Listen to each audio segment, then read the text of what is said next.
Hello সবাইকে, আমার নাম কোয়েল। আমি কিন্তু খুব ভালো আছি, তোমরা সবাই নিশ্চয়ই খুব ভালো আছো। তো আজকে আমি আবার একটা নতুন ইউনিক পিঠের রেসিপি নিয়ে এসেছি। আমি জানি এখন গরম পড়ে গেছে, অনেকেই হয়তো পিঠে খাবে না, কিন্তু স্টিল তোমরা এটা সেভ করে রাখতে পারো, নেক্সট টাইম শীতকালে বানিয়ে খেও। তো ফার্স্টেই বলে দিচ্ছি, এই পিঠেটার নাম হচ্ছে গোকুল পিঠে, ঠিক আছে। তো মা প্রথমে 1 কাপ দুধ দিয়ে দিল কড়াইতে, সেটা ফুটিয়ে 1/2 কাপ মতো করে নিয়ে তার মধ্যে নারকেলটা কুড়িয়ে রেখেছিল সেটা দিয়ে দিল।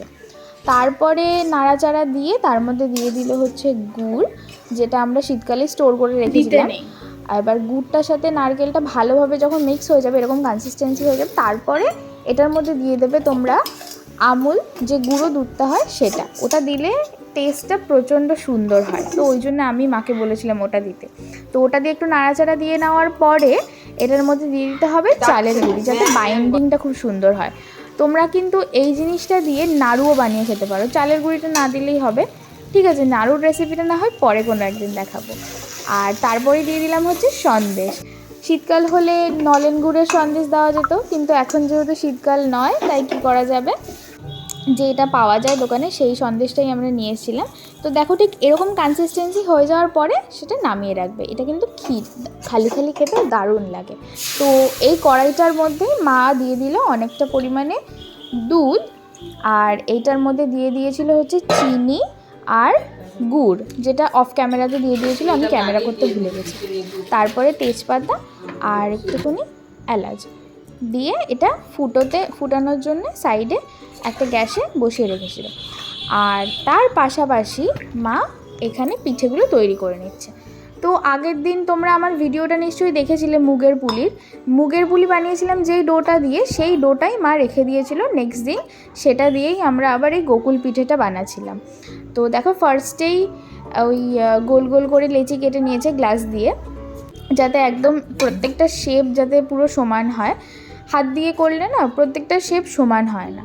তো প্রথমে ডোটা বানিয়ে তার মধ্যে পুর দিয়ে তার উপর থেকে আরেকটা ডো দিয়ে পুরো চারিদিকটা মুড়ে নেওয়ার পরে এবার এই যে সেই ডিজাইনটা, যেটা আগেরবারও দেখিয়েছিলাম, এই ডিজাইনটাই আমাদের বেশিরভাগ করা হয় সব কিছুতে, আর দেখতেও খুব সুন্দর লাগে আর কি। তো দেখো দেখতে দেখতেই এক থালা পিঠে কিন্তু রেডি হয়ে গেছে। কি সুন্দর লাগছে না দেখতে, মনে হচ্ছে এমনি খেয়ে নেওয়া যাবে। কিন্তু এবার এগুলোকে আমরা ভেজে নেব গরম তেলে। তো এগুলোকে দেখো একটু লাল লাল করে ক্রিস্পি করে ভেজে, এগুলো কিন্তু এমনিও খাওয়া যেতে পারে, ঠিক আছে। যেমন মুগের পুলি দেখিয়েছিলাম সেরকমই এগুলো কিন্তু এমনিও খাওয়া যেতে পারে। কিন্তু এবার এগুলোকে দিয়ে দেবো, সেই দুধটা ফোটানোর জন্য রেখে দিয়েছিলাম, সেটা ফুটে কিন্তু অনেকটা কমে এসেছে। তো এর মধ্যে এবার পিঠেগুলোকে আমরা ছেড়ে দেবো। তো বেশিক্ষণ না, মোটামুটি 5-10 মিনিট মতো ফোটালেই হয়ে যাবে। পিঠেগুলো দেখবে ফুলে ফুলে এসছে আর খুব সুন্দর নরম হয়ে যাবে। তার মধ্যে আমরা দিয়ে দিলাম আর একটু কনডেন্স মিল্ক, যাতে আরও টেস্টটা খুবই সুন্দর আসে। তো দেখো মা এখানে একটা পিঠে তুলে দেখাচ্ছে, খুব সুন্দর হয়েছিল খেতে।